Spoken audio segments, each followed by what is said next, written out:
एक बार राजा कृष्णदेवराय दरबार में बैठे मंत्रियों के साथ विचार विमर्श कर रहे थे कि तभी एक व्यक्ति उनके सामने आकर कहने लगा, महाराज मेरे साथ न्याय करें, मेरे मालिक ने मुझे धोखा दिया है। इतना सुनते ही महाराज ने उससे पूछा, तुम कौन हो और तुम्हारे साथ क्या हुआ है? अन्नदाता, मेरा नाम नामदेव है। कल मैं अपने मालिक के साथ किसी काम से एक गांव में जा रहा था।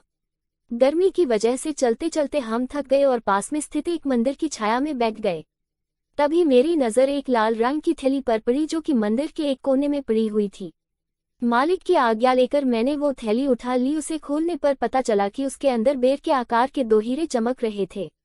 हीरे मंदिर में पाए गए थे, इसलिए उन पर राज्य का अधिकार था। परंतु मेरे मालिक ने मुझसे ये बात किसी को भी बताने से मना कर दिया और कहा कि हम दोनों इसमें से एक एक हीरा रख लेंगे। मैं अपने मालिक की गुलामी से परेशान था, इसलिए मैं अपना काम करना चाहता था, जिसके कारण मेरे मन में लालच आ गया। हवेली आते ही मालिक ने हीरे देने से साफ इनकार कर दिया। यही कारण है कि मुझे इंसाफ चाहिए। महाराज ने तुरंत कोतवाल को भेजकर नामदेव के मालिक को महल में पेश होने का आदेश दिया। नामदेव के मालिक को जल्द ही राजा के सामने लाया गया। राजा ने उससे हीरों के बारे में पूछा तो वह बोला, महाराज ये बात सच है कि मंदिर में हीरे मिले थे, लेकिन मैंने वो हीरे नामदेव को देकर उन्हें राजकोष में जमा करने को कहा था। जब वह वापस लौटा तो मैंने उससे राजकोष की रसीद मांगी तो वह आनाकानी करने लगा।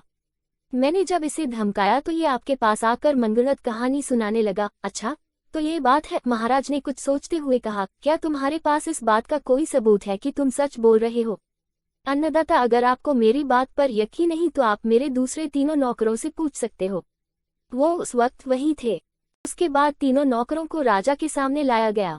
तीनों ने नामदेव के खिलाफ गवाही दी। महाराज 3 नौकरों और मालिक को वहीं बिठाकर अपने विश्राम कक्ष में चले गए और सेनापति तेनालीराम महामंत्री को भी इस विषय में बात करने के लिए वहां बुलवा लिया। उनके पहुंचने पर महाराज ने महामंत्री से पूछा, आपको क्या लगता है, क्या नामदेव झूठ बोल रहा है? जी महाराज, नामदेव ही झूठा है। उसके मन में लालच आ गया होगा और उसने हीरे अपने पास ही रख लिए होंगे। सेनापति ने गवाहों को झूठा बताया। उसके हिसाब से नामदेव सच बोल रहा था। तेनालीराम चुपचाप खड़ा सबकी बातें सुन रहा था। तब महाराज ने उसकी ओर देखते हुए उसकी राय मांगी। तेनालीराम बोला, महाराज, कौन झूठा है और कौन सच्चा इस बात का अभी पता लग जाएगा, परंतु आप लोगों को कुछ समय के लिए पर्दे के पीछे छुपना होगा। महाराज इस बात से सहमत हो गए क्योंकि वो जल्दी से जल्दी इस मसले को सुलझाना चाहते थे, इसीलिए पर्दे के पीछे जाकर छुप गए। महामंत्री और सेनापति मुंह सिकुड़ते हुए पर्दे के पीछे चले गए।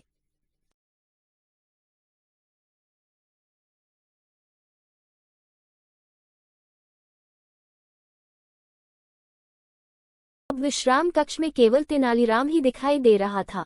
अब उसने सेवक से कहकर पहले गवाह को बुलाया। गवाह के आने पर तेनालीराम ने पूछा, क्या तुम्हारे मालिक ने तुम्हारे सामने नामदेव को हीरे दिए थे? जी हाँ। फिर तो तुम्हें हीरे के रंग और आकार के बारे में भी पता होगा। तेनालीराम ने एक कागज और कलम गवाह के सामने करते हुए उससे कहा, लो मुझे इस पर हीरे का चित्र बनाकर दिखाओ।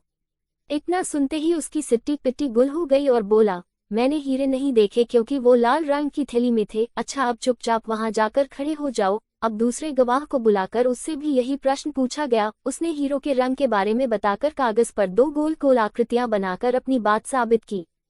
फिर उसे भी पहले गवाह के पास खड़ा कर दिया गया और तीसरे गवाह को बुलाया गया। उसने बताया कि हीरे भोजपत्र की थैली में थे, इस वजह से वह उन्हें देख नहीं पाया।